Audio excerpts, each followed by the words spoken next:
پچھلے 2 دن سے نفاق کا بیان چل رہا ہے۔ اللہ کرے کہ یہ صرف بیان ہو کر نہ رہ جائے، بلکہ ہمارے دلوں کے نفاق سے نفاق کی دوری کا سبب بنے۔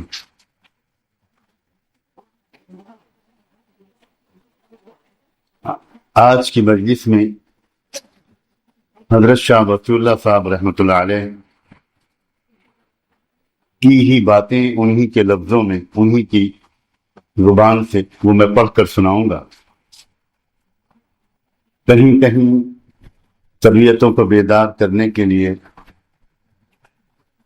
یا کسی بات کی وضاحت کے لیے کچھ کہنے کی ضرورت پڑے گی تو عرض کروں گا۔ اللہ کرے کہ کم سے کم کہنے کی ضرورت پڑے۔ فرمایا نفاق جس کی مذمت قرآن و حدیث میں منصوص ہے، آج کل ایک فن محمود اور قابل تحصیل ہو گیا ہے جس کو باقاعدہ سیکھا جاتا ہے، اور اس میں کمال پیدا کرنا ایک انسانی کمال سمجھا جاتا ہے۔ سب سے زیادہ ہوشیار اور چالاک وہ آدمی ہے جو اس فن نفاق کا زیادہ ماہر ہو، جو بہروپیے کی طرح نقل کو اصل باور کرانے میں خوب مشاق۔ نفاق ایک ایسا امر قبیح ہے کہ اس خصلت پر قرآن کریم نے کفر سے بھی زیادہ نکیر کی ہے، مگر آج کل اس کو معیوب سمجھنا تو درکنار بنظر استحسان دیکھا جاتا ہے، اور یہ سکہ ایسا رائج اور مقبول عام ہو گیا ہے کہ سوقیوں یعنی بازاری لوگوں اور اوباشوں سے نکل کر عام طور پر گھروں میں دوستوں میں اس کا رواج ہو گیا ہے۔ اور اب تو نوبت یہاں تک آ پہنچی ہے کہ لڑکا باپ کے ساتھ، بیٹی ماں کے ساتھ، شاگرد استاد کے ساتھ، بیوی شوہر کے ساتھ، حتیٰ کہ مرید شیخ کے ساتھ اس کو بے جھجک استعمال کرنے لگا ہے۔ فوا ویلا، منافق اپنی تقریر سے، تحریر سے، طرز و انداز سے، غرض ہے کہ ہر طرف سے یہ یقین دلاتا ہے کہ میرا باطن ویسا ہی ہے جیسا میرا ظاہر ہے۔ وہ یہ کوشش کرتا ہے کہ کسی قرینے سے بھی دوسرے کو میرے باطن کی خبر نہ ہونے پائے۔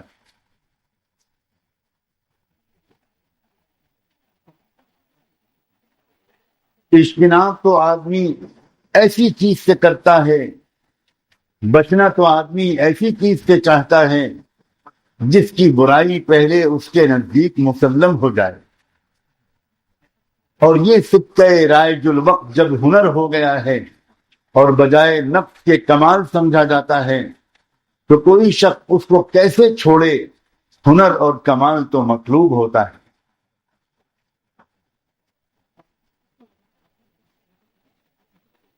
آج کل لوگوں نے دین کو صرف ظاہر میں منحصر کر لیا ہے، لباس و صورت ظاہری دینداروں کی طرح بنا لیا، کچھ ظاہری عبادات نماز روزہ وغیرہ کر لی اور سمجھے کہ ہم کامل دیندار ہو گئے، حالانکہ ان کا باطن بالکل فساق فجار جیسا ہے، فاسقوں جیسے اخلاق اور فاسقوں جیسے معاملات، انہی جیسی گندی معاشرت، اور پھر بھی دیندار کے دیندار۔ باطن کی اصلاح کی طرف آج کل لوگوں کو متوجہ کرنا مشکل ہے۔ پہلے تو آدمی یہ کوشش کرتا ہے کہ مصلح پر یعنی میری اصلاح کرنے والے پر ہمارا باطن ظاہر ہی نہ ہو، اور اگر اس نے اپنی فراست سے ان کے باطن کو سمجھ لیا تو پہل تو آدمی اس کا اقرار ہی نہیں کرتا، بلکہ نفس اس سے گریز کرتا ہے اور جب دلائل اور واقعات سے اور ایسے اقوال و افعال سے جو اس شخص سے وقتاً فوقتاً صادر ہوئے ہیں تو یہ ثابت کر دیتا ہے کہ تمہارا باطن ویسا ہی ہے جیسا بتایا جا رہا ہے، اس وقت جا کر کہیں وہ اصلاح کی طرف توجہ کرتا ہے۔ لوگوں میں خلوص نہیں ہے اور نہ اس کا ارادہ ہی کرتے ہیں۔ ان لوگوں کی مثال تو اس بڑھیا کی سی ہے جو طواف کرتے کرتے تھک گئی اور ابھی طواف پورا نہیں ہوا تھا تو معلم سے کہتی ہے کہ معلم صاحب اب معاف کر دیجئے۔ بھلا معلم کون ہوتا ہے معاف کرنے والا؟ کوئی اس کے باپ کا کام ہے؟ اسی طرح یہ آنے والے حضرت شاہ مفتی اللہ صاحب رحمۃ اللہ علیہ اپنی خانقاہ میں آنے والوں کا شکوہ کرتے ہوئے فرما رہے ہیں، اسی طرح یہ آنے والے آتے ہیں اور کہتے ہیں کہ ہم میں نہ تو خلوص ہے اور نہ ہم اس کے حصول کی کوشش کریں گے، بس آپ ہی معاف کر دیجئے۔ اب لوگ یہاں آ کر بس یہ چاہتے ہیں کہ مجلس میں بیٹھے رہیں، میں کہتا رہوں اور وہ سنتے رہیں، آگے کچھ نہیں۔ اخلاق ان کے بدستور رہیں، اعمال ان کے وہی رہیں، قول صرف ہمارا رہے، اب ان کی مرضی کے مطابق میں بھی عمل کروں تو وہ خوش رہتے ہیں، اور ان کے امراض بیان کروں اور بد اخلاقیوں پر روک ٹوک کروں، عمل میں اخلاص کا مطالبہ کروں تو میں بڑا سخت ہوں، بڑا بد اخلاق ہوں۔ یہ حال ہو گیا ہے۔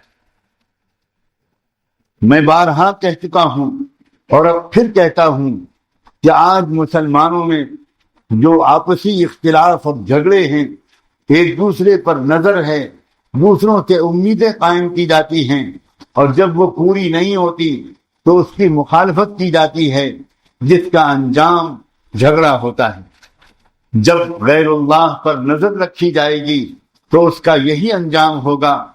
آج ہر گھر میں یہ مرض گھسا ہوا ہے، باپ کی نظر بیٹے کی کمائی پر ہے، بھائی کی نظر بھائی کی آمدنی پر ہے، اسی کی وجہ سے آپس میں جھگڑے ہیں اور گھر گھر فساد ہے۔ اور تماشا یہ ہے کہ دل میں تو دوسرے کی اور اس کے مال کی پرواہ اور خیال موجود ہے اور اچھی طرح موجود ہے، مگر جب ایک دوسرے کے مقابلے میں کھڑے ہوتے ہیں تو زور زور سے ہر ایک دوسرے سے کہتا ہے کہ ہمیں تمہاری کچھ پرواہ نہیں اور ہم تم کو کچھ نہیں سمجھتے۔ میں کہتا ہوں ارے ظالم، اسی سمجھنے اور پرواہی نے تو یہ سارا قصہ مچا رکھا ہے اور تو اسی کی نفی کر رہا ہے۔ اسی کو نفاق کہتے ہیں۔ نفاق اور کیا ہے؟ یہی کہ باطن میں کچھ ہو اور ظاہر میں کچھ ہو۔ یہ ہے جڑ موجودہ سارے خانگی فتنوں اور خانہ جنگیوں کی۔ لوگ یہاں آتے ہیں، حضرت فرماتے ہیں لوگ یہاں آتے ہیں اور بعضوں کو جو فائدہ نہیں ہوتا، جانتے ہو کیا بات ہے؟ وجہ یہ ہے کہ یہ طریق ہے ادب اور عقیدت اور محبت کا۔ لیکن لوگ یہ سمجھتے ہیں کہ جس طرح اسکول میں معلم پڑھاتا ہے، اب طالب علم خواہ اس کا معتقد ہو یا نہ ہو اس سے علم سیکھ لیتا ہے، یہاں تک کہ اس کا ادب بھی نہ کرتا ہو پھر بھی اس سے پڑھ لیتا ہے۔ اسی طرح یہ علم باطن بھی ہے کہ اس میں شیخ سے اعتقاد اور اس کی محبت اور اس کے ادب کی کوئی ضرورت نہیں، بس اس کی باتوں کو سن لیں گے اور ہم فائدہ اٹھا لیں گے۔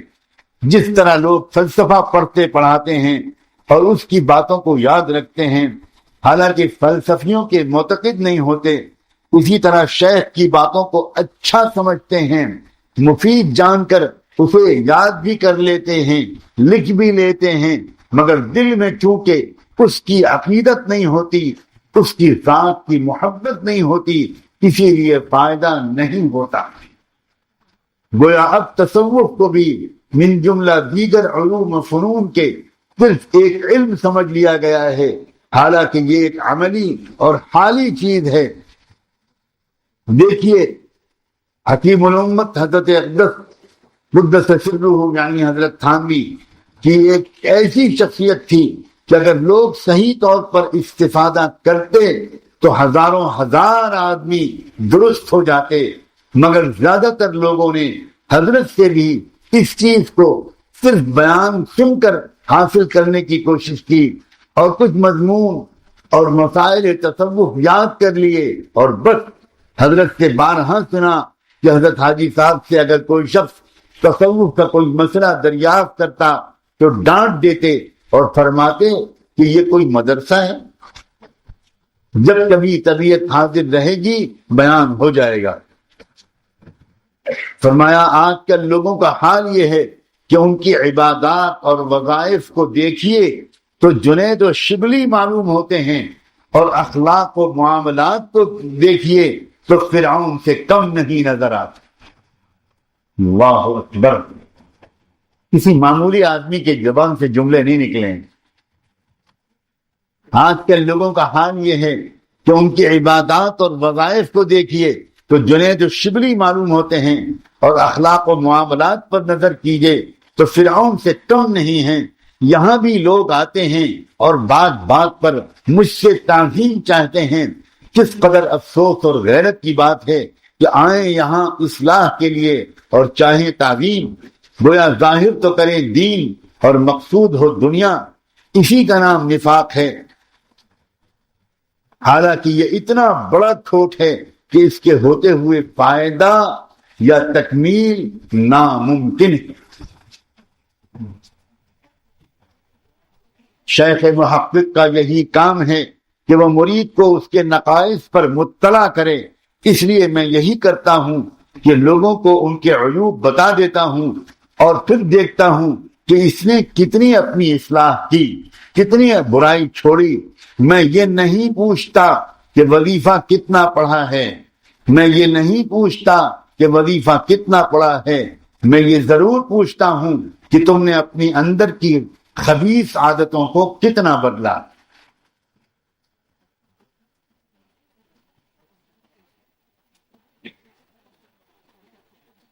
لوگ اپنی زبان سے تو اپنے متعلق دعویٰ کرتے ہیں، کہتے ہیں کہ ہماری حالت نہایت خراب ہے، ہم میں آپس میں سخت اختلافات ہیں، جھگڑے ہیں، لیکن یہی باتیں اگر کوئی مصلح کہہ دے تو برا مان جاتے ہیں اور اس کو برا بنا کہتے ہیں۔ کیا یہ اپنے مصلح کے ساتھ بے ادبی اور بدتمیزی اور تکبر نہیں ہے؟ میں نے بھی شروع میں دیکھا کہ لوگوں کو انہی کے امراض بتاتا ہوں، اصلاح کی باتیں کرتا ہوں تو اس پر مجھے بد اخلاق کہنے لگے۔ میں نے پہلے تو خیال کیا کہ بھائی ہم سے تو عوام الناس ہی اچھے، کہ اخلاق پر ان کی کافی نظر ہے، کسی کی بد اخلاقی گوارا نہیں۔ اخلاق پر اگر عمل نہیں ہے تو کم از کم اس کا علم تو ہے، اور تم نے پڑھا پڑھایا، اتنے دنوں حضرت کے ہاں رہے، حضرت کی کتابیں دیکھی، مگر اخلاق اور بد اخلاقی کی تمیز بھی نہ ہوئی، گویا اس کے پیچھے سے کبھی نہیں گزرے۔ آج اصلاح نہ ہونے کے سلسلے میں لوگ یہ عذر بھی بیان کرتے ہیں کہ ہمارا ماحول بہت خراب ہے، کسی کی وجہ سے اصلاح پر قدرت نہیں ہوتی۔ میں کہتا ہوں کہ ماحول کا عذر نہایت لغو ہے۔ ماحول ہے کس چیز کا نام؟ یہی نا کہ چند افراد ایک کام کرنا طے کر لیں اور اپنے لیے کوئی غلط یا صحیح اصول مقرر کر لیں جس پر کاربند ہو، اسی کا نام ماحول ہے۔ لیکن دیکھا جاتا ہے کہ اسی ماحول میں رہنے والا ایک شخص ہوتا ہے جو اس ماحول سے بالکل متاثر نہیں ہوتا۔ اس سے معلوم ہوا کہ ماحول کا عذر غلط ہے، خود اپنی کمزوری ہوتی ہے۔ جس کسی کی طبیعت کو غلط ماحول سے مناسبت ہوتی ہے وہ ادھر ہی چھن جاتا ہے، اور جو قوی القلب ہوتا ہے وہ اس ماحول پر لاحول بھیج کر اس سے الگ اپنا ایک دوسرا ماحول بنا لیتا ہے۔ آخر یہاں جو لوگ آتے ہیں تو یہاں کا ماحول کیا خراب ہے؟ پھر لوگ یہاں رہ کر کیوں بد اخلاقی کرتے ہیں؟ اگر ماحول کو دخل کلی ہوتا تو انہیں تو ٹھیک ہو ہی جانا چاہیے تھا، لیکن یہاں آنے والوں میں سے کسی کو تو دیکھتا ہوں کہ ایک ہی دو دفعہ کے آنے میں ساری برائیاں چھوڑ دیتا ہے اور راستے پر لگ جاتا ہے، اور بعض یہاں آ کر بھی اپنا سکہ چلانا چاہتے ہیں۔ وہ اس طرح کہ ابتداءً مجھے خوب ہنس ہنس کر دیکھتے ہیں تاکہ میں سمجھوں کہ یہ میرا بہت معتقد ہے، حالانکہ دل سے میرے معتقد تو کیا موافق نہیں ہوتے۔ میں اس چیز کو خوب سمجھ چکا ہوں، اس لیے اب اس سے دھوکے میں آنے والا نہیں، کیونکہ جو چیز لوگوں کو ایسا کرنے پر آمادہ کرتی ہے کچھ اس کو پہچان گیا ہوں۔ آپ لوگ مجھے معاف کیجیے گا، برا نہ مانیے گا کہ آنے والوں کی توہین کرتا ہے، مجھے اس قسم کے تجربے بہت ہو چکے ہیں۔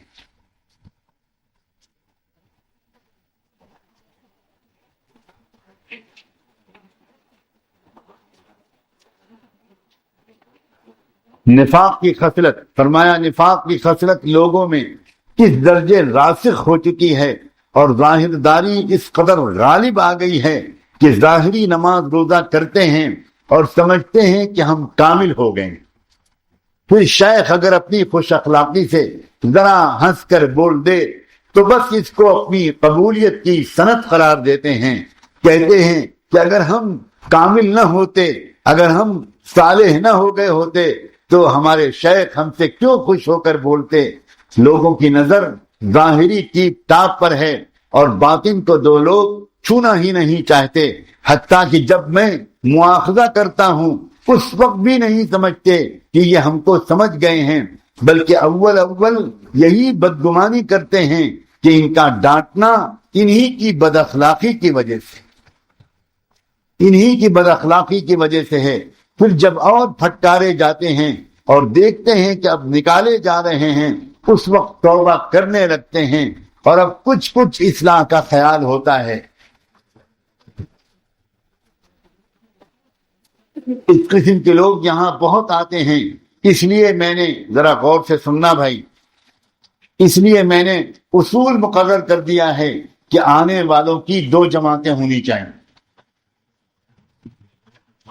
ہم لوگوں کو ہوا بھی نہیں لگی، خبر بھی نہیں ہے کہ ہمارے بزرگوں کی خانقاہوں کا کیا طرز ہوتا تھا، کتنی سخت نگرانی ہوتی تھی، کتنی سخت ڈانٹ ٹپٹ ہوتی تھی، کتنی سزائیں ملتی تھی اور کیا پابندیاں ہوتی تھی۔ ہم تو بالکل یہ سمجھتے ہیں کہ بس جائیں گے، بیان میں بیٹھیں گے، کھائیں گے اور پئیں گے اور اصلاح ہو جائیں۔ سنیں غور سے، اگر کوئی بھی بیٹھا ہے آپ کے اندر ذرا بھی طلب لے کر تو غور سے سنیں۔ میں نے اصول مقرر کر دیا ہے کہ آنے والوں کی دو جماعتیں ہونی چاہیے اور ہر ایک کے لیے علیحدہ مجلس ہونی چاہیے۔ جو لوگ دین حاصل کرنا چاہتے ہوں اور اپنے اندر اصلاح کا داعیہ اور اس کی طلب اور ہمت پاتے ہوں، وہ تو اس مجلس میں بیٹھیں، اور باقی بیان سننے والے لوگ، دعا کروانے والے لوگ، پانی پڑھوانے والے لوگ اور پریشانیوں کو لے کر ان کے لیے کچھ تعویذ لینے والے لوگ، ان میں سے ایک بھی اس مجلس میں ہرگز نہ بیٹھے۔ حضرت کے یہاں دو نشستیں ہوں، بہا دیتے، اٹھا کے فوراً کھڑا کر دیتے اور نکال دیتے تھے اس کو کہ تم یہاں کیسے بیٹھے۔ فرمایا وہ تو اس مجلس میں بیٹھیں اور بقیہ لوگوں کے لیے دوسرا وقت دوں گا، ان کو آنے سے منع نہیں کرتا، شوق سے آئیں، ملاقات کریں، اور دنیاوی کوئی ضرورت ہو مجھ سے کہیں، دعا تعویذ کرائیں، پانی دم کرائیں، سب کر دوں گا۔ پھر اس طرح سے آنے والوں میں سے جب کسی کو اصلاح کا خیال اور اس کا پکا ارادہ پیدا ہو جائے، اس وقت وہ بھی اس مجلس میں بیٹھ کر سکتا ہے۔ باقی یہ کہ کرنا ورنہ خاک نہیں اور صرف خوش کرنے کے لیے مجلس میں شریک ہونا، تو اس کو میں پسند نہیں کرتا۔ اور جب تک کہ باطن کو ظاہر کے موافق کرنے کا عزم نہ کرے، جب تک یہ پکا ارادہ مجھ پر کھل نہ جائے کہ اس بندے نے یہ ارادہ کر لیا ہے کہ یہ مکاری چھوڑ دے گا، دکھاوا چھوڑ دے گا، جیسا یہ اندر سے ہے ویسا ہی اپنے اندر کو ظاہر کرے گا، تب میں اس مجلس میں بیٹھنے کی اجازت دیتا ہوں۔ آپ ہی لوگوں سے پوچھتا ہوں، دیانتاً بتائیے کہ اس میں کون سی بد اخلاقی ہے؟ لیکن لوگوں کا خیال یہ ہے کہ اس قاعدے میں اپنے لیے ذلت سمجھتے ہیں، خیال یہ کرتے ہیں، میری برائیاں کرتے ہیں کہ ہم کو مجلس میں شرکت کے قابل بھی نہیں سمجھا گیا. یہی بات اگر میں کسی مدرسے یا مسجد میں بیٹھ کر کہتا تو لوگ مجھ سے لڑ پڑتے، لیکن یہ میرا گھر ہے اس لیے کچھ دم نہیں مار سکتے. مگر چونکہ گھسنا چاہتے ہیں اسی مجلس میں، اس لیے آنے کا حیلہ دین کو بناتے ہیں اور کہتے ہیں کہ ہم دین سیکھنے اور اصلاح کرانے آئے ہیں، حالانکہ اندر دین وغیرہ کا خیال بالکل نہیں ہوتا. فرمایا منافقین ایک دفعہ حضور صلی اللہ علیہ وآلہ وسلم کے متعلق کچھ باتیں کرتے ہوئے جا رہے تھے. اللہ کی پناہ، کسی نے ان سے کہا کہ ایسا مت کہو، اگر آپ کو اس کی اطلاع ہو گئی تو پھر خیر نہیں. ان لوگوں نے کہا کہ ہوا اذن، آپ تو سراپا کان ہیں، اگر ہماری شکایت سنیں گے تو پھر ہماری معذرت بھی مان لیں گے، کیونکہ وہ تو ہر ایک کی بات سن لیتے ہیں، ہر ایک کی بات مان لیتے ہیں. اس پر اللہ تعالیٰ نے یہ آیت نازل فرمائی، قل اذن خیر لکم، یعنی آپ یہ بتا دیجئے کہ تم نے میرے بارے میں یہ کہا تھا، اور آپ ان سے یہ کہہ دیجئے کہ میں تمہاری اچھائیوں کا سننے والا ہوں، ہر بات نہیں سنتا. اس دھوکے میں نہ رہنا. رہا یہ کہ وہ تو ظاہراً مومن اور منافق ہر ایک کی بات سنتے ہوئے معلوم ہوتے ہیں، تو اس کی حقیقت یہ ہے کہ آپ مومن کی بات سن کر اس کی تصدیق بھی فرماتے ہیں، اور منافقین کی باتیں صرف سن لیتے تھے، تصدیق نہیں فرماتے. باقی یہ کہ مومنین کی تصدیق کا ان کے حق میں خیر ہونا تو بالکل ظاہر ہے، لیکن منافقین کی باتوں کا سن لینا اور تصدیق نہ فرمانا یہ ان کے حق میں کیوں کر خیر ہو سکتا ہے؟ جواب اس کا یہ ہے کہ یہ بھی خیر ہے اس طرح پر کہ جب وہ دیکھیں گے کہ رسول اللہ نے ان کی بات سن تو لی لیکن تصدیق نہیں کی، تو سمجھیں گے کہ ہم لوگ مخلصین کے مرتبے سے کم ہیں، جن کی بات سنی بھی گئی ہے اور ان کی تصدیق بھی کی گئی. یہ خیال کر کے شاید وہ بھی دل میں نادم اور شرمندہ ہو جائیں. حضور اکرم صلی اللہ علیہ وسلم کا طریقہ منافقین کی اصلاح کا عجیب تھا. آپ جانتے تھے کہ یہ منافقین ہیں، آپ وہ لوگ بھی آپ سے کوئی بات کرنا چاہتے تھے، آپ بظاہر بڑی توجہ سے ان کی بات سن لیا کرتے تھے، لیکن بعد میں رویے سے سمجھ میں آ جاتا تھا ان لوگوں کے کہ ہماری بات آپ نے سنی تو ہے مگر آپ نے مانی نہیں. اس سے حضور کو امید ہوتی تھی کہ شاید ان میں سے کسی کے دل میں پچھتاوا اور ندامت آ جائے، شاید یہ واقعی اپنے آپ کو بدل لے. کتنا ظرف، کتنا صبر، کتنی برداشت، کتنی بردباری، کتنے اعلیٰ اخلاق رسول پاک صلی اللہ علیہ وسلم کو اللہ نے دیے تھے. کچھ لوگ یہ جانتے تھے کہ یہ آپ کے اخلاق ہیں، اور کچھ لوگ یہ کہتے تھے کہ ہم نے تو آپ کو بیوقوف بنا لیا، آپ کو تو کچھ بھی خبر نہیں ہے، آپ تو بڑے سیدھے سادے ہیں، جو کہہ دو وہ سن لیتے ہیں.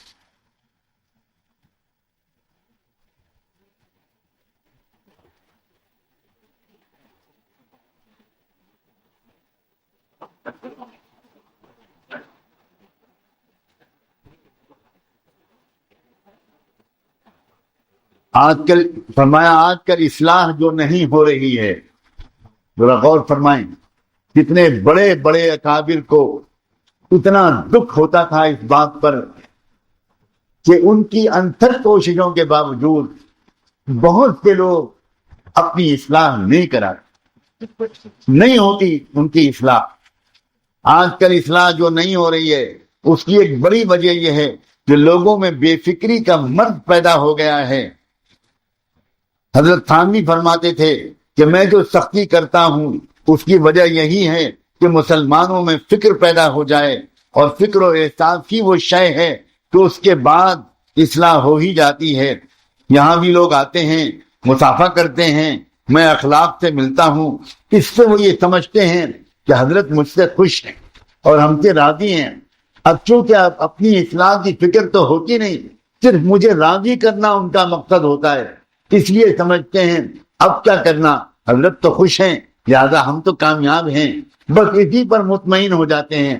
حالانکہ ظاہری خوش اخلاقی اور دل کی خوشی دونوں میں بڑا فرق ہے۔ اس فرق کو لوگ سمجھ لیں تو کام میں لگ جائیں، اور آج کل اصلاح کے لیے ضروری ہے، فرمایا حضرت نے، اور آج کل اصلاح کے لیے ضروری ہے کہ مرید کو مطمئن نہ ہونے دیا جائے۔ جہاں وہ مطمئن ہوا اور کام بگڑا، میں نے تو صرف ایک چیز کو لے لیا ہے، ذرا کوشش کرو کہ سمجھو بات کی تہ تک پہنچو۔ حضرت فرماتے ہیں میں دنیا بھر کے مسائل کو نہیں چھیڑتا، میں نے تو بس اس بات کو پکڑ لیا ہے کہ تمہارا جیسا ظاہر ہے ویسا ہی تمہارا باطن بنے، میں کچھ نہیں جانتا۔ اخلاص پیدا کرو، یہ ریاکاری، دکھاوا، مکاری، دھوکہ، اندر سے کچھ اور باہر سے کچھ، اس کو ختم کر کے ایک رنگ کے بن جاؤ۔ میری پوری اصلاح کی کوشش صرف اسی ایک چیز پر مرکوز رہتی ہے، بس میں اسی پر زور دیتا ہوں۔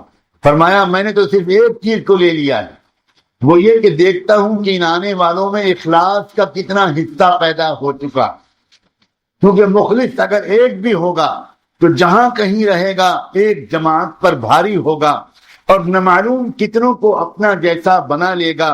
یہاں بھی لوگ آئیں اور محمل رہیں، یہ مجھے پسند نہیں۔ کیا یہی محملوں کی جگہ ہے؟ خالی وقت گزارنے، آرام کرنے، گپیں کرنے، باتیں کرنے، لفظ باتیں کرنے، ناجائز کھانے کھانے، یہ اس کی جگہ ہے؟ میں جب یہ پوچھتا ہوں تو لوگ کہتے ہیں کہ ہاں محمل ہی تو یہاں آ کر درست ہوتے ہیں، اور جو کامل ہوگا وہ یہاں کیوں آنے لگا؟ ایک اعتبار سے ٹھیک کہتے ہیں، لیکن میں کہتا ہوں کہ محملوں کی دو قسمیں ہیں۔ ایک تو وہ ہیں کہ ہیں تو محمل، اور مگر یہ طلب رکھتے ہیں کہ وہ اپنے اعمال کو ختم کریں گے اور اس کی فکر میں رہتے ہیں۔ ایسے لوگ اگر آئیں تو ان کی یہ جگہ ہو سکتی ہے، لیکن دوسرے قسم کے محمل ہیں اور اسی پر رہنا بھی چاہتے ہیں تو یہ جگہ ان کی نہیں ہے۔ قرآن شریف میں منافقین کے بارے میں ارشاد ہے یحلفون باللہ لکم لیرضوکم، یعنی یہ لوگ اللہ تعالیٰ کی قسمیں کھا کھا کر تم مسلمانوں کو خوش کرنا چاہتے، تم کو تمہارے اندر اعتبار پیدا کرنا چاہتے ہیں، حالانکہ تمہاری رضامندی سے ان کا کیا کام چلے گا؟ واللہ ورسولہ احق ان یرضوہ، اللہ اور اس کے رسول کو راضی کرتے تب یہ ان کو فائدہ پہنچتا۔ قسم کی علت میں یہ جو فرمایا کہ مسلمانوں کو راضی کرنا چاہتے ہیں، رسول اللہ کے متعلق نہیں فرمایا کہ یہ آپ کو راضی کرنا چاہتے ہیں، حالانکہ دراصل آپ ہی کی رضامندی ان کے حق میں نافع تھی۔ بات یہ ہے کہ سمجھتے تھے کہ ہماری جھوٹی قسم سے مسلمان اگر دھوکے میں آ جائیں تو آ جائیں، لیکن وہ بھی جانتے تھے کہ اللہ کے رسول کو جھوٹ کے ذریعے خوش کرنا آسان کام نہیں۔ رہا یہ کہ خود حضور نے ہی ان کی تکذیب کیوں نہ فرما دی اور برمنا کیوں نہ کہہ دیا کہ تم پکے جھوٹے ہو، میں تم کو جانتا ہوں، کیوں نہ فرما دی، تو یہ دراصل آپ کا ذاتی کرم اور آپ کا اخلاق تھا۔ اور ان کی حقیقت کی جو ستاری فرمائی تو یہ کچھ ان کے افعال سے راضی ہو جانے یا ان کے عذروں کو دل سے قبول کرنے کی وجہ سے نہیں تھا، کسی سے منافقین کو دھوکہ ہوتا تھا اور وہ آپ کے ظاہری اخلاق کو دیکھ کر یہ سمجھتے تھے کہ ہم نے آپ کو دل سے خوش اور راضی کر لیا ہے، حالانکہ قلبی رضا اور ظاہری خوش اخلاقی میں زمین و آسمان کا فرق ہے۔ یہاں لوگ میری ظاہری خوشی کو دلی رضا سمجھتے ہیں، اسی لیے اسی قدر پر قانے رہتے ہیں، سمجھتے ہیں کہ مقصود حاصل ہو گیا ہے۔ اللہ کرے سمجھ میں آ رہی ہو بات۔ میں نے بہت سوچ سمجھ کر استخارہ کر کے یہ ضروری سمجھا ہے کہ اب ذرا سا کھل کر کچھ اور باتیں کہی جائیں۔ اب عام بیان سن سن کر لوگ سمجھ ہی نہیں پا رہے کہ اصل منشا کیا ہے۔ ایک زمانے میں ایک بہت بڑے اللہ والے کے ہاں یہ عاجز بار بار حاضر ہوتا تھا۔ اور اپنی دانش میں صرف اپنی اصلاح کی نیت سے جاتا تھا، اور اس کیفیت کے ساتھ جاتا تھا، کھل کر بتاتا ہوں، اس کیفیت کے ساتھ جاتا تھا کہ جب ریلوے اسٹیشن سے اتر کر اور آٹو رکشہ وغیرہ پر بیٹھ کر اس محلے کے قریب پہنچتا تھا، اس محلے میں جس مسجد میں وہ بزرگ رہتے تھے، تو کیفیت تو میری پورے راستے عجیب سی ہوتی تھی، اکثر و بیشتر رقت تاری رہتی تھی، روتا رہتا تھا، یہاں تک کہ ریل میں بھی رونا آ جاتا تھا۔ ساتھ کے مسافر کبھی کبھی دیکھ لیتے تھے کہ یہ نوجوان رو رہا ہے تو پوچھنے لگتے تھے کیا بات ہے، لیکن میں اپنی اس کیفیت کو چھپانے کی کوشش کرتا تھا۔ جب قریب پہنچ جاتا تھا تو دل نہیں چاہتا تھا، طبیعت مانتی نہیں تھی کہ میں چپل پہن کے، جوتا پہن کے اس سڑک پر اور اس گلی میں چلوں، تو وہیں سے چپل اتار لیتا تھا، ہاتھ میں بیگ ہوتا تھا بھاری سا اور دوسرے ہاتھ میں چپل ہوتے تھے، اور اسی حالت میں جاتا تھا۔ ہفتوں، مہینوں، سالوں ان کی خدمت میں میری حاضری ہوتی رہی، اور وہ ایسا اکرام فرماتے تھے، اتنی محبت کا سلوک کرتے تھے، ہمیشہ دونوں وقت کھانا اپنے ساتھ کھلاتے تھے۔ دسترخوان پر بہت سے لوگ ہوتے تھے لیکن اپنے سامنے کی جگہ خالی چھوڑوا دیتے تھے اور انتظار فرماتے تھے جب تک میں پہنچ نہیں جاتا تھا، کھانا شروع نہیں کرتے تھے۔ ان کے گھر سے گرم گرم روٹی پک کر آتی تھی۔ اللہ اللہ، عجیب ادا تھی، محبت بھری، شفقت بھری، کہ کبھی ایک روٹی پوری، کبھی ایک روٹی میں سے آدھی میرے لیے سامنے اچھال دیا کرتے تھے، مجھے دے دیا کرتے تھے۔ تو اتنی شفقت اور محبت کے اللہ ہو۔ لیکن اللہ کا بہت کرم ہے، بہت بڑا فضل ہے اللہ کا، کہ جیسے جیسے ان کی محبت بڑھتی جاتی تھی، شفقت و توجہ بڑھتی جاتی تھی، ویسے ویسے الحمدللہ میرا اطمینان نہیں بڑھتا تھا، میرا خوف بڑھتا تھا۔ میں آپ کا حق سمجھ کر یہ باتیں کہہ رہا ہوں، نہیں یہ باتیں آئیں گی تو آج ایسی سچی سوچ ہے، ایسی سچی سوچ ہے کہ لوگ سمجھ ہی نہیں پا رہے ہیں کہ اپنی اصلاح کس طرح ہوگی۔ اس بھروسے پر کئی سال میں خاموش رہا کہ لوگ خود سمجھیں گے، لیکن اندازہ ہوا کہ یہ میری غلطی تھی۔ تو میں ان کی شفقت اور محبت بڑھتا ہوا دیکھتا رہا، لیکن اللہ کا بہت کرم ہے، جہاں تک مجھ کو یاد آتا ہے، کبھی کوئی وسوسہ آیا ہو تو آیا ہو، اللہ اسے معاف کر دے، اس وقت مجھے یاد نہیں آ رہا، لیکن اکثر یہ ہوتا تھا کہ ان کی شفقت اور محبت کو بڑھتا ہوا دیکھ کر میں یہی سمجھتا تھا کہ سب سے زیادہ بیمار میں ہوں، سب سے زیادہ اصلاح کی ضرورت میری ہے، اس لیے میرے شیخ دراصل سب سے زیادہ میرا خیال کرتے ہیں، ورنہ میں سب سے بگڑا ہوا آدمی۔ کبھی یہ خیال بھی نہیں آیا کہ میں دسترخوان پر ان کے سامنے بیٹھنے کے لائق ہوں، ان کی خصوصی توجہ کے لائق۔ پھر ایک زمانے میں بے چینی اتنی بڑھی کہ میں ان سے خود اپنے دل کے اندیشے کا اظہار تو نہیں کر سکتا تھا، بات ہی نہیں کر پاتا تھا میں ان کے سامنے، اکثر و بیشتر تو ان کے سامنے بیٹھ کر مسلسل روتا ہی رہتا تھا۔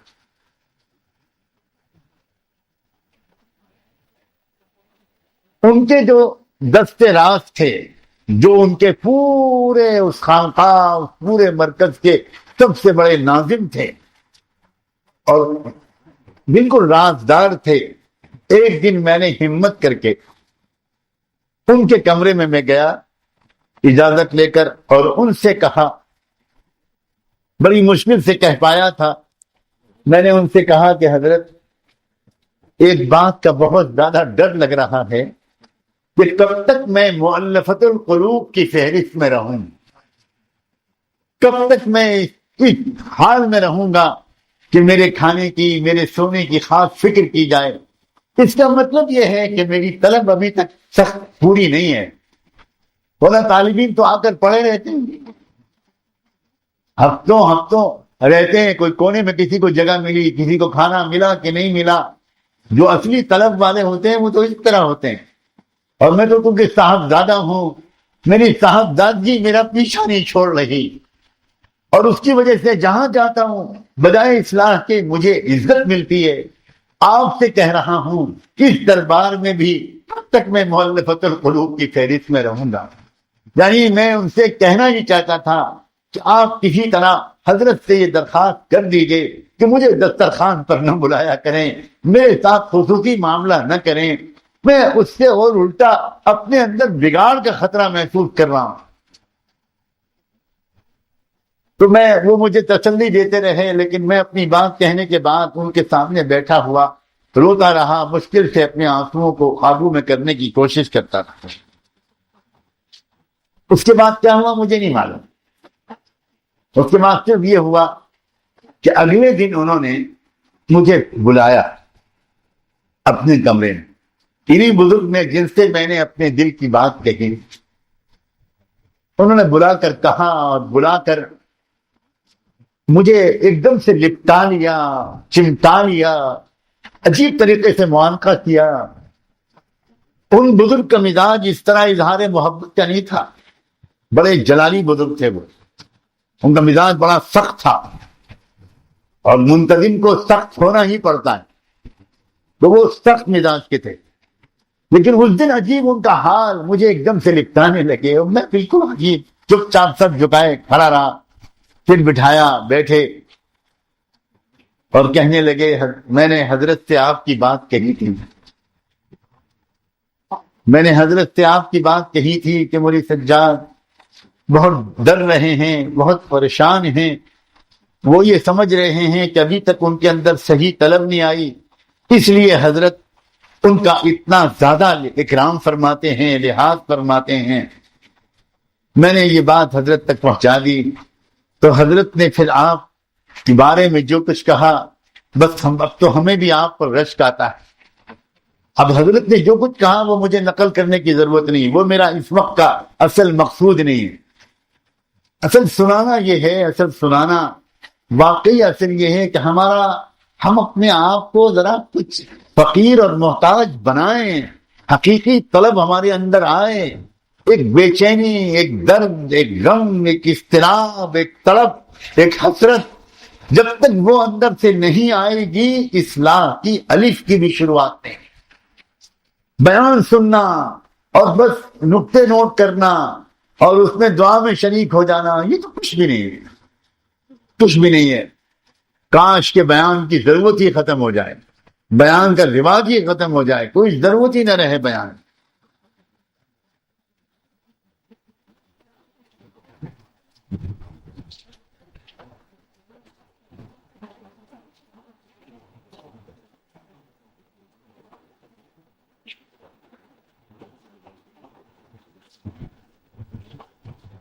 آج کل بزرگوں کے ہاں فرمایا، آج کل بزرگوں کے ہاں آنا جانا بھی بس رسمی رہ گیا ہے، اسی لیے فائدہ نہیں ہوتا۔ اور پہلے کے لوگ جب کسی کے پاس جاتے تھے تو دل سے جاتے تھے، اس لیے فائدہ ہوتا تھا۔ اور یہ کچھ اس لیے نہ تھا کہ ان لوگوں کے پاس وقت اور فرصت زیادہ تھی یا ان کو دنیاوی ضرورتیں نہیں پیش آتی تھیں اس لیے انہیں فائدہ ہوا، یہ بات نہیں۔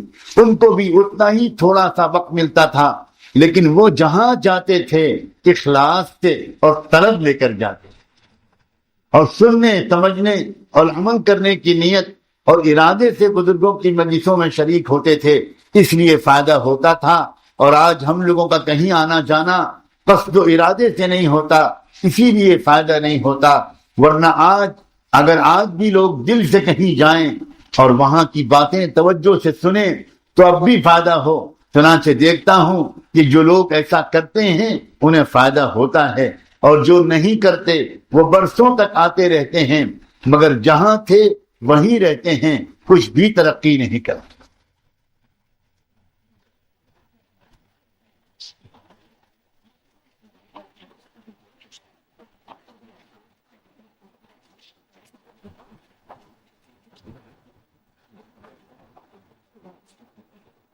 اللہ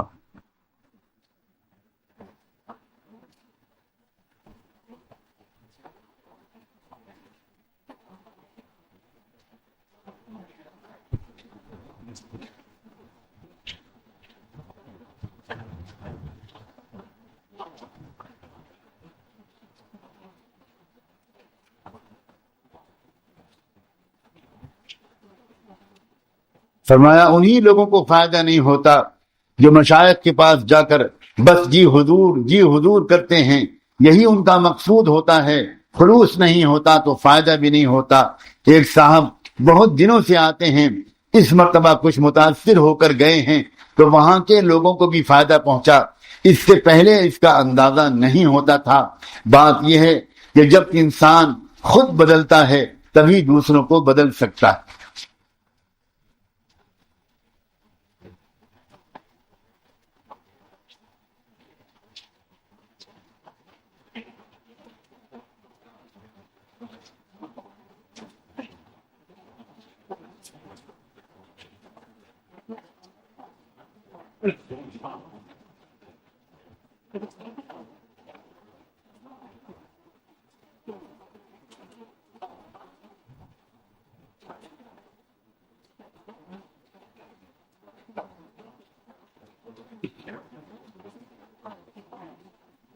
جی اللہ اکبر۔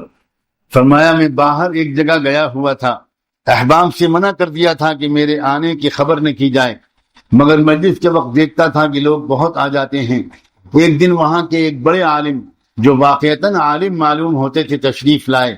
لوگوں نے مجھ سے ان کا تعارف کرایا اور یہ بتایا کہ آپ یہاں کے مسلم عالم ہیں۔ میں بھی ذرا سنبھل کر بیٹھ گیا، وہ دیر تک خاموش بیٹھے رہے۔ میں نے جب دیکھا کہ یہ صاحب کچھ کہتے ہی نہیں تو سوچا کہ لاؤ میں ہی کچھ کہوں۔ میں نے اپنے احباب میں سے ایک صاحب کو مخاطب کر کے کہا کہ بہت دنوں کے بعد ایک بات میری سمجھ میں آئی ہے، اگر اجازت ہو تو کہوں۔ انہوں نے کہا کہیے۔ میں نے کہا ایک مدت کے بعد میری سمجھ میں یہ آیا ہے کہ عقل کے معنی ہے مال۔ عقل کے کیا معنی؟ مال، یعنی جس کے پاس زیادہ مال ہو سمجھو کہ وہ زیادہ عقل مند ہے۔ یہ سن کر وہ عالم صاحب ذرا چوکنے ہوئے۔ میں نے ان کو متوجہ پا کر اپنے ان صاحب سے پھر کہا ایک بات اور سمجھ میں آئی ہے، وہ یہ کہ علم نام ہے زبان کا، یعنی جو شخص جتنا زیادہ بولنے والا ہو اور عمدہ مقرر ہو وہ سب سے بڑا عالم۔ اس طرح سے مختلف باتیں کرتا کر رہا تھا۔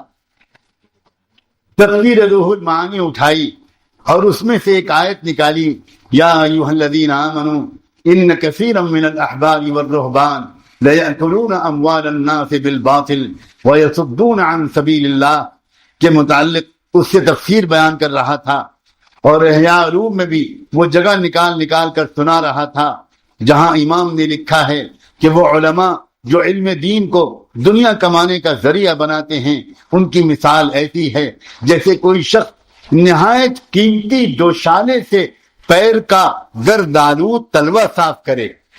اور امام غزالی نے یہ بھی لکھا تھا کہ عجب نہیں کہ اس طرح کے لوگوں کا حشر بھی انہی لوگوں کے ساتھ ہو جن کے بارے میں ارشاد ہے وَلَوْ تَرَى إِذِ الْمُجْرِمُونَ نَاكِسُو رُؤُوسِهِمْ إِلَىٰ آخِرِ الْآيَةِ، کیونکہ انہوں نے بھی دنیا میں اپنے علم سے الٹا کام لیا تھا، لہذا سزا بھی اسی کے مطابق ملے گی۔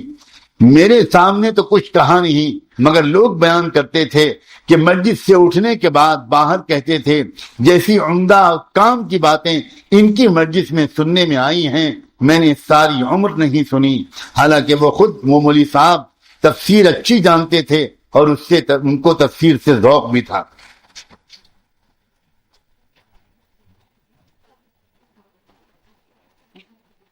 اللہ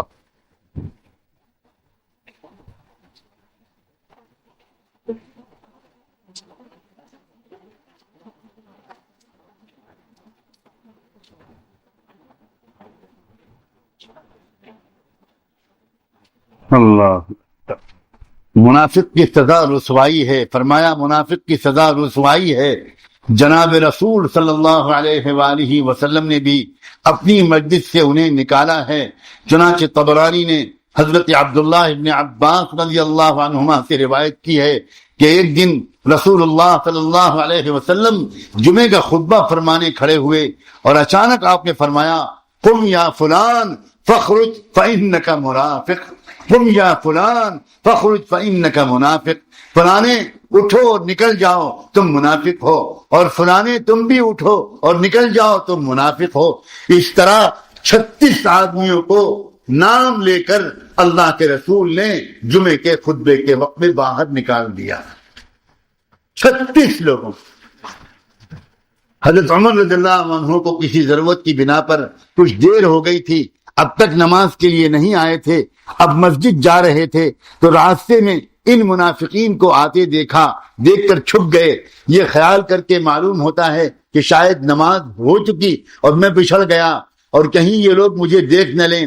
ان لوگوں کی نظر حضرت عمر پر جب پڑی تو وہ حضرت عمر سے چھپ گئے، یہ سمجھ کر کہ معلوم ہوتا ہے کہ ہمارے واقعے کی ان کو اطلاع ہو گئی ہے کہ ہم کو حضور نے نکالا ہے، اور حضور نے تو یوں ہی نکالا، لیکن حضرت عمر کو جب ہم پکڑ میں آ جائیں گے تو پھر ہماری خیر نہیں ہوگی۔ جب حضرت عمر مسجد پہنچے تو دیکھا کہ ابھی تو نماز نہیں ہوئی۔ آپ کو دیکھ کر ایک شخص نے کہا اے عمر خوش ہو جاؤ، آج اللہ تعالیٰ نے منافقین کو ہم سب کے سامنے بے نقاب کر دیا۔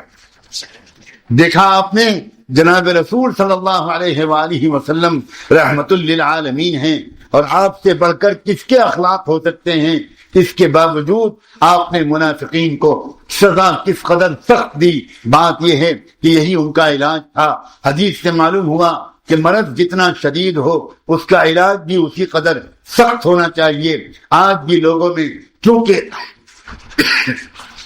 قلبی برائیاں راسخ ہو چکی ہیں اور تجربے نے بتلا دیا کہ جب تک سختی نہ کی جائے ان کا ترک کرنا تو درکنار، لوگوں کو اس کا احساس بھی نہیں ہوتا۔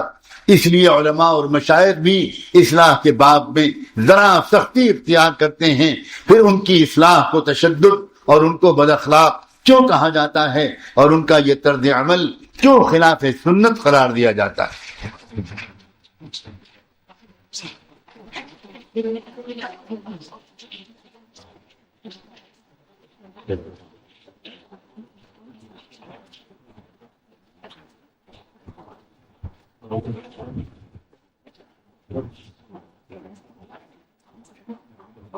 فرمایا اللہ تعالی ہم سب کو محفوظ رکھے، کسی بزرگ کو ستانے سے اور ان کی ایذا کا باعث بننے سے بچائے۔ فرمایا جس شخص کو اللہ والوں میں سے کسی کے دل نے رد کر دیا تو وہ شخص بڑے خسارے میں پڑا، اس کو اس کا خمیازہ کبھی نہ کبھی بھگتنا پڑے گا، اور جس کو کسی اللہ والے کے دل نے قبول کر لیا اس کو خوش ہونا چاہیے اور سمجھنا چاہیے کہ اللہ کی نگاہوں میں گر جانے سے شاید وہ بچ گیا۔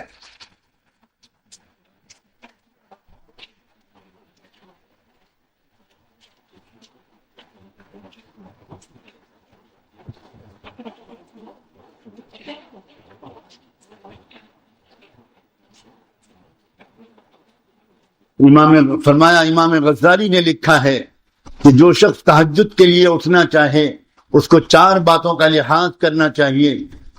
غور سے سنو بھائی، نیت کریں کہ کریں گے انشاءاللہ۔ ایک دن میں اتنا ہی کام کرے کہ اس قدر تکان نہ ہو کہ رات کو آنکھ کھلنے میں مشکل ہو۔ دوسری بات یہ کہ دن میں تھوڑا سا آرام کر لیا کرے، اس کی وجہ سے بھی شب میں اٹھنے میں آسانی ہوگی۔ اور تیسری بات یہ کہ دن میں کوئی گناہ نہ کرے، دن میں کوئی گناہ نہ کرے، کیونکہ تہجد انبیاء علیہ السلام کی سنت ہے، یہ ہر کسی کو نصیب نہیں ہوتی۔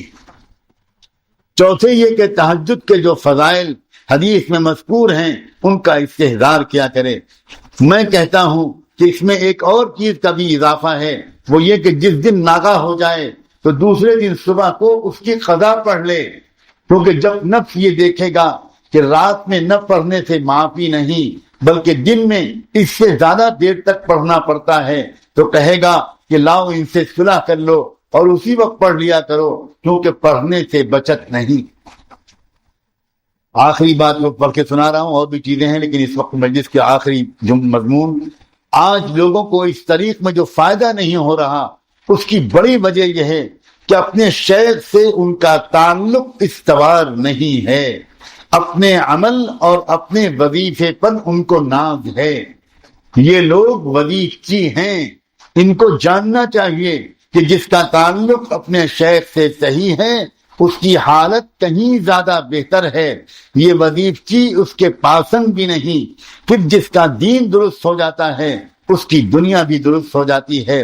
اگر اللہ تعالیٰ اپنے نیک بندوں کو مال دے دیں تو کسی کا اجارہ ہے۔ ہمارے امام صاحب امام ابو حنیفہ رحمۃ اللہ علیہ بہت زیادہ مالدار تھے، اسی طرح امام محمد رحمۃ اللہ علیہ بھی بہت مالدار تھے۔ امام ابو یوسف زیادہ مالدار تو نہیں تھے، اگرچہ وہ ابھی آخر میں قاضی ہو گئے تھے۔ ما احسن الدین والدنیا اذا اجتمع واقبح الكفر والافلاس بالرجل، دین اور دنیا جب جمع ہو جائیں تو کیا ہی بڑی نعمت ہے، اور کس قدر قبیح یہ بات ہے کہ ایک طرف تو انسان کفر میں مبتلا ہو اور دوسری طرف انسان دنیا کے لحاظ سے بھی مفلس اور فقیر۔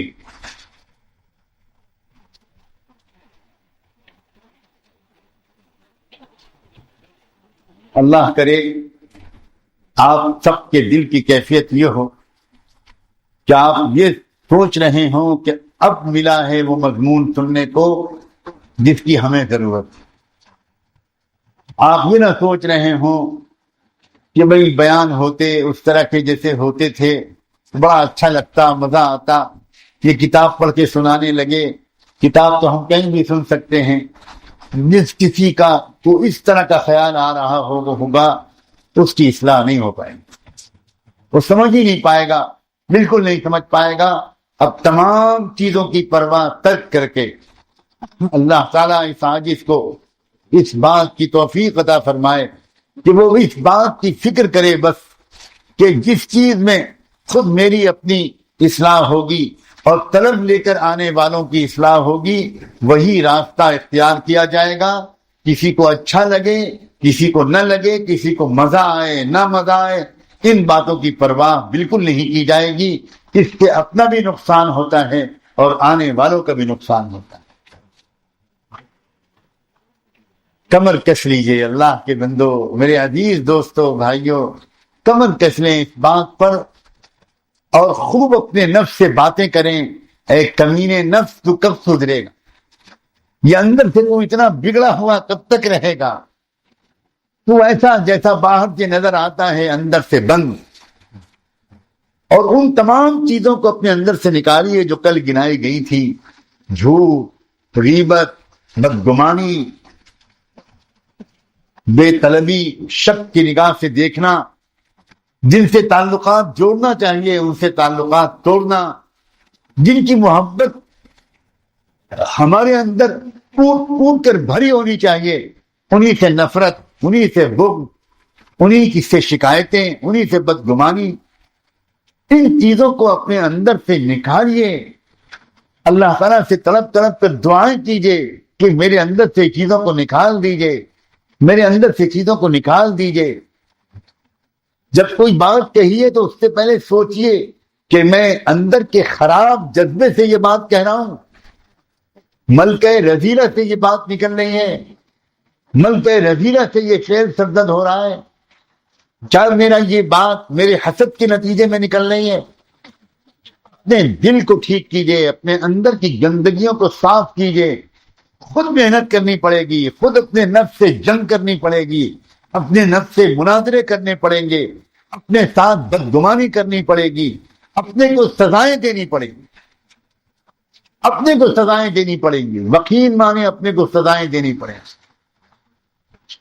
جب بندہ اپنے کو سزا دینے لگتا ہے اپنے بدباطنی سے تنگ آ کر، اپنے نفاق اور گناہوں سے تنگ آ کر، تب اللہ تعالیٰ کو رحم آنا شروع ہوتا ہے۔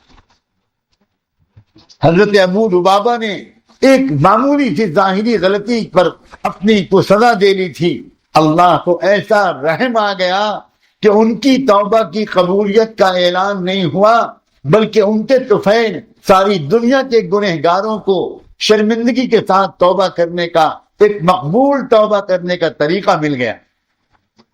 ایک بندے کی شرمندگی، ایک بندے کا اپنے کی نفس کو سزا دینا اللہ کو اتنا پسند آیا کہ ہم سب کے لیے ایک راستہ کھل گیا توبہ کرنے کا، اپنی اصلاح کرنے کا، اپنے کو سزا دینا۔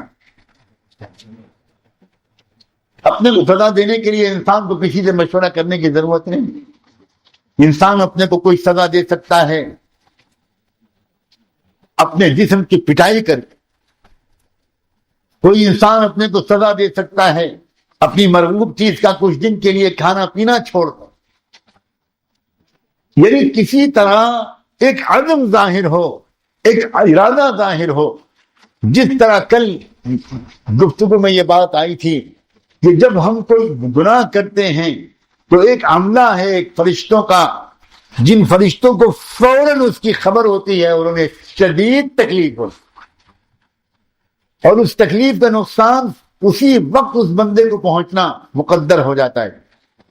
آج اسی طرح اسی سے ملتی جلتی ایک بات یہ عرض ہے کہ جب بندہ واقعی شرمندہ ہوتا ہے، ٹوٹتا ہے، اپنے کو سزا دینے لگتا ہے اور سچ مچ طالب اصلاح بن جاتا ہے، تنہائیوں میں روتا ہے، تڑپتا ہے، بلکتا ہے، اپنے شیخ کو بار بار لکھتا ہے اور ایسے الفاظ میں لکھتا ہے تو اس شیخ کو بھی رحم آ جاتا ہے، اور ہر ممکن جتن جب کرنے لگتا ہے تو اس ندامت کی بھی اطلاع فرشتوں کو پہنچتی ہے، اور ان فرشتوں کے دل کو ایک فرحت ہوتی ہے، اور وہ فرشتے اللہ کی بارگاہ میں سفارش کرنا شروع کرتے ہیں، اللہ آپ ہم سے زیادہ جانتے ہیں مگر آپ نے ہماری ڈیوٹی لگائی ہے، اس لیے عرض کرتے ہیں آپ کا فلاں بندہ تڑپ رہا ہے، آپ کی فلاں بندی رو رہی ہے، بہت پریشان ہے، کوئی اپنی بد اخلاقی سے پریشان ہے، کوئی اپنے نفاق سے پریشان ہے،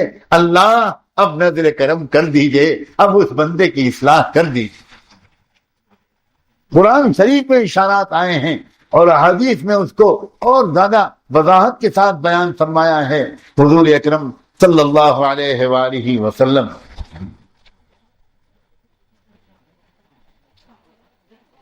اللہ تعالی رمضان کے ایک مبارک مہینے میں میرے اور آپ کے اندر وہ سچا جذبہ، وہ تڑپ، وہ ندامت، وہ شرمندگی پیدا کر دے تو پھر کیا کہنے، جو اصلاح عام دنوں میں سالوں میں ہو سکتی ہے وہ اصلاح اس مہینے میں چند دنوں اور راتوں میں ہو سکتی ہے۔ آئیے اللہ تعالیٰ سے اس شرمندگی کی کیفیت کو مانگ لیں۔ سبحان اللہ وبحمدہ، سبحانک اللہم وبحمدک، نشہد ان لا الہ الا انت، نستغفرک ونتوب الیک۔ اللہم صلی علی سیدنا محمد وعلی آل سیدنا محمد وبارک وسلم۔ اللہ ہم آپ کے بندے اور آپ کی بندیاں آپ کے حضور میں حاضر ہیں۔ اللہ اللہ اللہ اللہ اللہ اللہ، ہم اپنے دل کے بگاڑ کا رونا چاہتے ہیں لیکن رونا بھی تو نہیں آتا۔ اللہ اللہ، دل سخت ہو گئے ہیں، دل پتھر ہو گئے ہیں۔ اللہ اللہ، ہم اپنے کو بہت نیک سمجھنے لگے، حالانکہ ہم اندر سے اللہ فاسق بھی ہیں اور منافق بھی ہیں، خبیث ہو گئے ہیں۔ اللہ اندر گندگی آ گئی ہے۔ اللہ ہم دھوکہ دیتے ہیں دوسروں کو۔ اللہ ہمارے اندر سچی طلب نہیں ہے۔ اللہ ہمارے اندر اپنی برائیوں کا اعتراف نہیں ہے۔ اللہ ہمارے اندر اپنے قصور کا احساس نہیں ہے۔ اللہ اپنے کرم سے ماہ مبارک کے طفیل ہمیں سچی شرمندگی عطا کر دیجئے۔ اللہ سچی شرمندگی عطا کر دیجئے، سچی توبہ عطا کر دیجئے، ہماری توبہ کو قبول کر لیجئے۔ اے رب کریم، اے رب کریم، اے رب کریم، اے رب کریم، ہم اتنی بری طرح بگڑ گئے ہیں کہ آپ کی خصوصی توجہ کے بغیر ہماری اصلاح نہیں ہو سکتی۔ اللہ نہیں ہو سکتی۔ اللہ ہم تو بس چلے آتے ہیں بیان سننے کے لیے اور ذرا کچھ وقت کچھ اچھے ماحول میں گزارنے کے لیے۔ اللہ ہم اپنے اندر کی بیماریوں سے ابھی تک واقف نہیں ہیں، ہمارا کیا حال ہے؟ اے رب کریم ہماری اصلاح کر دیجئے، اللہ ہماری اصلاح کر دیجئے۔ اللہ ماہ مبارک کی خیرات مانگنا چاہتے ہیں، فقیر ہیں، مسکین ہیں، سائل ہیں، پیالے لے کر آئے ہیں، بھیک کا پیالہ لے کر آئے ہیں، اللہ رمضان کی خیرات دے دیجئے۔ اللہ رمضان میں بھی مغفرت نہ ہوئی اور رمضان میں بھی تقوی نہ ملا، رمضان میں بھی اصلاح نہ ہوئی، بری عادتیں نہ چھوٹی، کب ہوگی میرے اللہ؟ اس کمینے نفس نے تباہ کر دیا تباہ۔ اللہ اللہ سینکڑوں برائیاں اللہ جن کا کل ذکر آیا تھا، اللہ آپ کی ذات عالی کی قسم ہمارے اندر موجود ہیں۔ اللہ کب ہوگی اصلاح؟ اے رب کریم، اے رب کریم، اے رب کریم، اس بوڑھے بندے کی اصلاح کر دیجئے، اس بوڑھے بندے کی اصلاح کر دیجئے، اس کا بڑھاپے پر رحم کھا جائیے، اس کے بڑھاپے پر رحم کھا جائیے۔ اللہ اللہ اب تو بظاہر قبر کی منزل قریب ہے، اب تو قبر کی منزل قریب ہے، کیا منہ دکھائیں گے اللہ؟ اللہ اللہ کیا منہ دکھائیں گے اللہ؟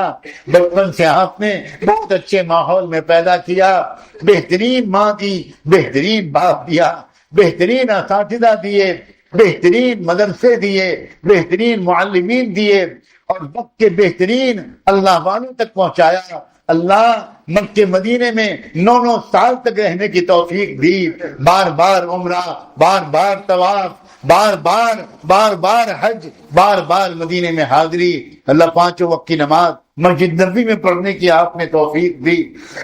اللہ اللہ اس سب کے باوجود جتنا گندا حال ہے، جتنا برا حال ہے، شاید دنیا میں اتنا برا حال کسی کا نہ ہوگا، شاید اتنا برا حال کسی کا نہ ہوگا۔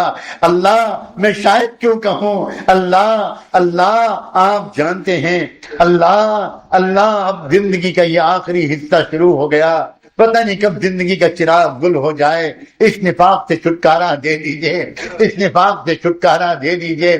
اے رب کریم، اے رب کریم، اے رب کریم، اے رب کریم، اے کریم رب، اے اللہ، اے اللہ، اللہ اللہ اللہ اللہ اللہ اللہ اللہ اللہ اللہ اللہ دکھے دل کی پکار کو سن لیجئے، دکھے دل کی پکار کو سن لیجئے۔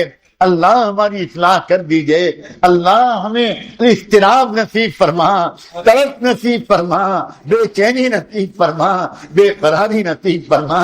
اللہ کچھ وہ بندے ہوتے ہیں جو رات میں سوتے ہوئے جب لیٹتے ہیں اور اپنی حال یاد کرتے ہیں تو نیند اڑ جاتی ہے، رونا شروع کرتے ہیں، کھانے پہ بیٹھتے ہیں، یاد آ جاتی ہے اپنی کیفیت، کھانا نہیں کھایا جاتا، بیوی کے ساتھ بستر پر ہوتے ہیں اور ایک دم سے اپنا نفاق یاد آ جاتا ہے اور ایک دم سے اٹھ جاتے ہیں، بیوی حیران رہ جاتی ہے، اس سے معذرت کر لیتے ہیں کہ پھر کبھی ملاقات ہوگی، میں تو اس وقت کسی اور دنیا میں چلا گیا، میں ذلیل ہوں، میں گمراہ ہوں، میں بگڑا ہوا ہوں۔ اللہ ایک مرتبہ بھی تو ابھی تک ہمارے اندر کوئی طلب نہ پیدا ہوئی۔ اے اللہ یہ طلب دے دیجئے، اس بے طلبی سے چھٹکارا دے دیجئے، اس بے طلبی سے چھٹکارا دے دیجئے۔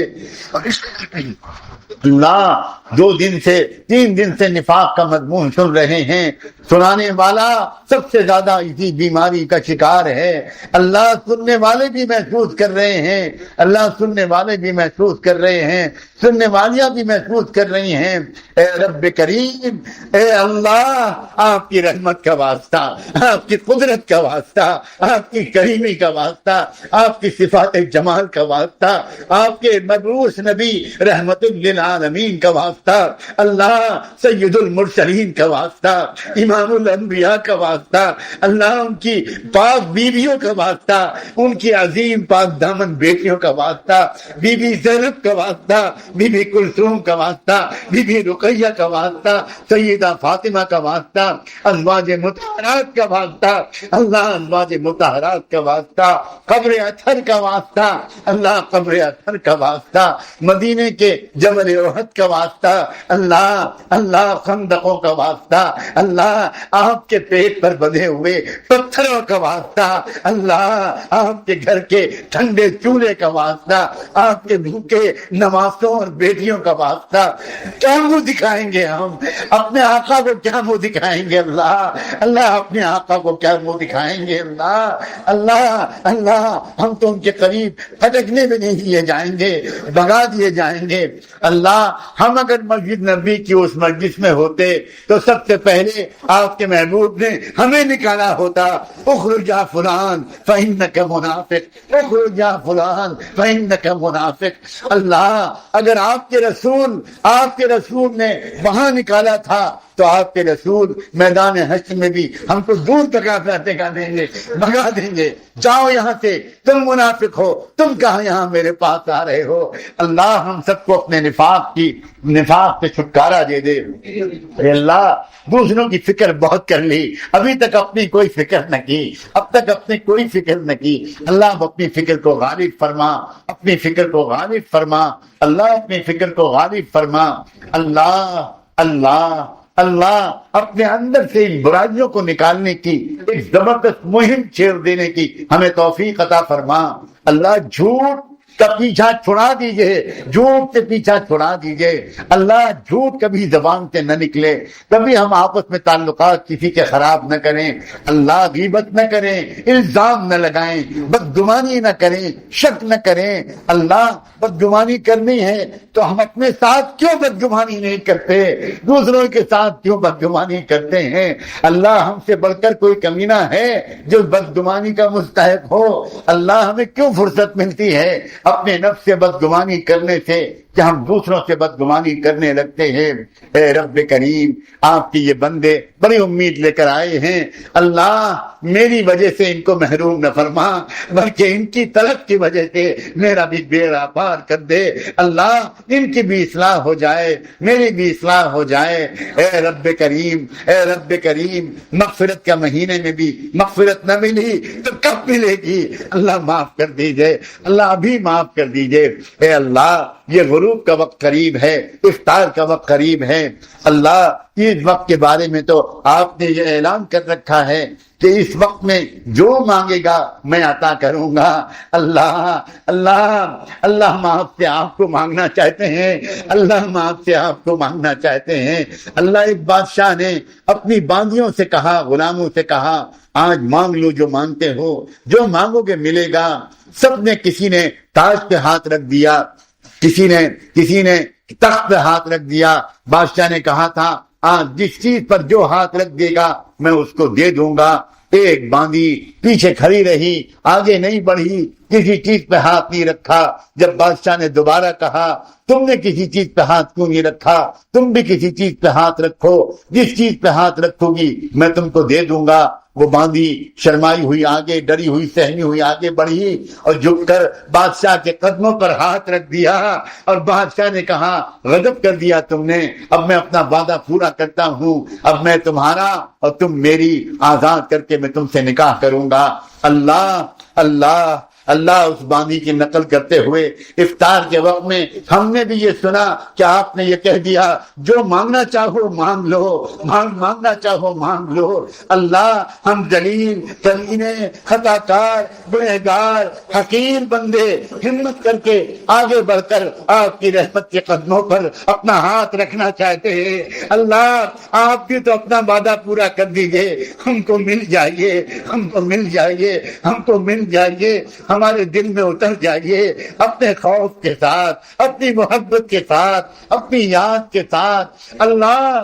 ہر دم آپ یاد رہیں، ایسی حضوری عطا کر دیجئے، ایسی حضوری عطا کر دیجئے، ہر دم یاد رہیں، ایک پل نہ بھولیں، ایک پل نہ بھولیں، ایک پل نہ بھولیں، ایک پل نہ بھولیں، ایک پل کی غفلت سے بچا لیجئے اللہ۔ اپنی محبت میں اللہ، ہم آپ کی محبت میں ڈوبے رہے